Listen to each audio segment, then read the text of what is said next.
Talk about chin music. Hello, everybody. David Shuster here. Democratic Senator Elizabeth Warren of Massachusetts has a long history of pummeling Trump-supporting news anchors, and Warren just did it again. She lashed out at Sarah Eisen on CNBC, who tried to defend Trump and defend the Fed eliminating bank regulations. The question is, do you worry at all about the unintended consequences then of, it putting even more regulatory pressure on these banks, which are critical for our financial system, providing liquidity, providing loans? Do you want to see that in the hands of crypto firms or others that are less regulated? I'm sorry, you're throwing a giant parade and tossing confetti over regulation that, let's see, what's happened in the last 9 months?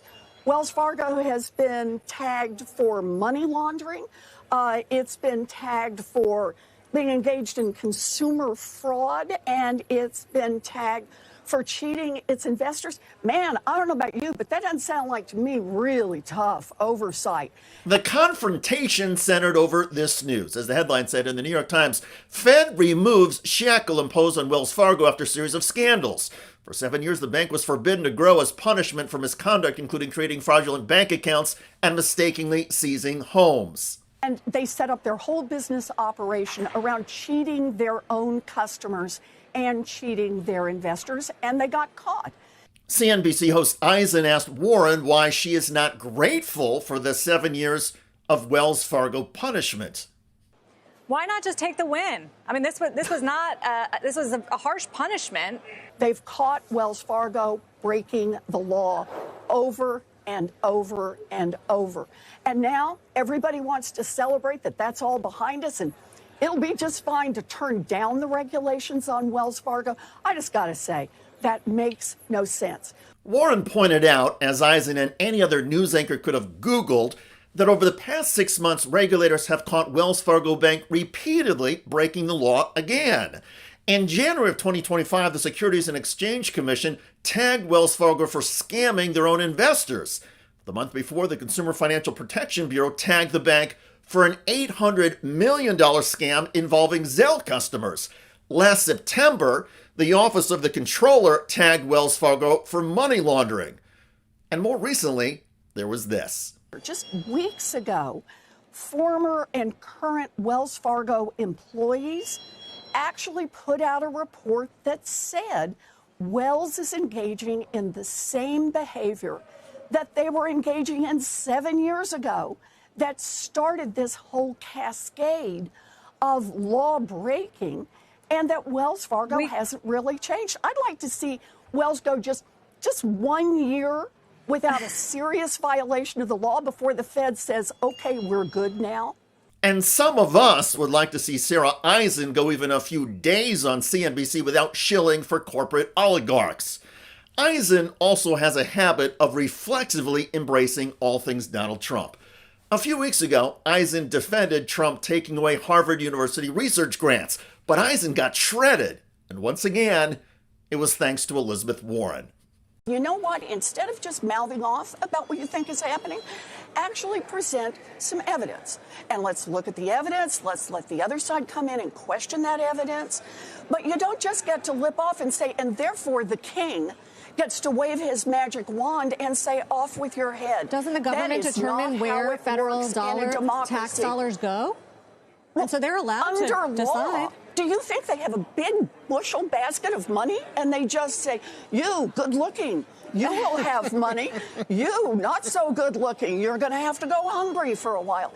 That's not how it works. Let's just do Con Law 101, and that is Congress writes those laws and allocates that money. The administration's job is to enforce those laws and spend that money the way the law tells them. And if they fail to do that, Part 3 is the courts are the ones who step in and enforce the law. Earlier, in that same interview, Eisen belittled Warren's effort to assert congressional authority over tariffs. Eisen claimed, wrongly, that Congress doesn't have that power, prompting Warren to rip her apart. It ultimately doesn't matter.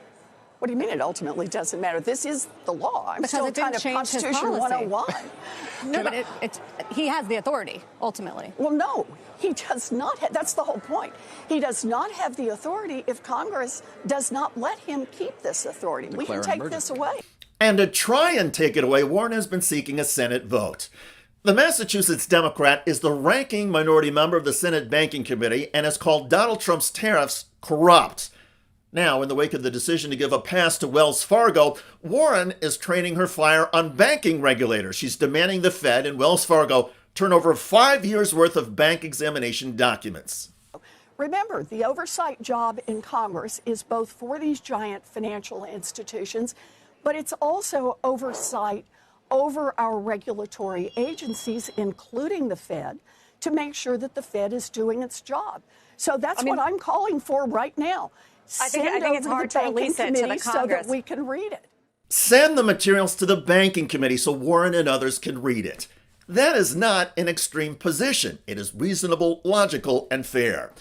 But those attributes are often confusing for some members of the corporate media who promote and defend every capitalist, even the financial miscreants.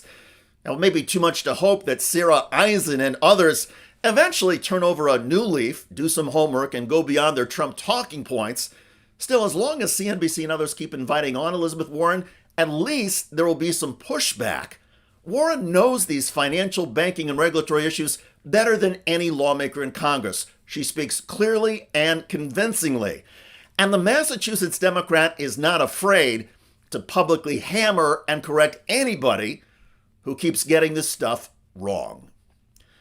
By the way, Donald Trump's ICE agents recently got chased out of a San Diego neighborhood.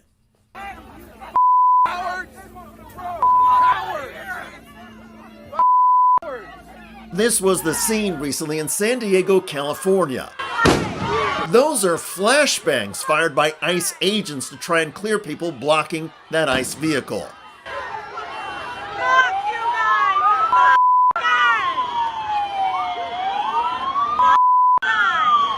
Here's another view from inside one of the Italian restaurants ICE had just raided.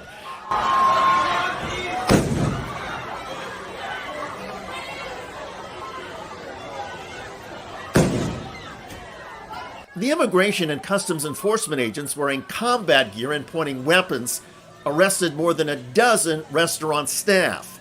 A Warren says ICE got a tip that the restaurant employed undocumented workers. Shame! Back up! Yeah, back up! Back up!